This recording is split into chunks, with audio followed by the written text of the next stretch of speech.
इत्तेफाक में बरकत ही एक दफा का जिक्र है कि किसी जंगल में दो बील रहते थे। इनमें बड़ी दोस्ती थी। वो हर आफत का मुलकर मुकाबला करते और आपस में इत्तेफाक और मोहब्बत से रहा करते थे।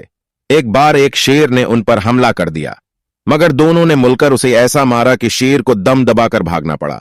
और उसके बाद फिर किसी दुश्मन को जरात न हुए कि उनकी तरफ आंख उठाकर देखी। इत्तेफाक के बाद देखिए कि उसी जंगल में एक लोमड़े भी रहा करते थे और मौका की तलाश में थी कि किसी दिन दोनों में फोट डलवा कर शेर की खुशनूदी हासिल करे। लोमड़े की मुकारी जरबल मिसल है। उसने दोनों बेलों के कान कुछ ऐसे बहरे और ऐसा चुकर चलाया कि दोनों बैल एक दूसरे के दुश्मन बन गए।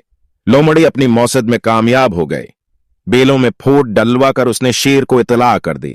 बस फिर किया था, शेर एक दिन अपनी हार का बदला लेने आ पहुंचा। उसने मौके पाकर एक बेल पर हमला कर दिया।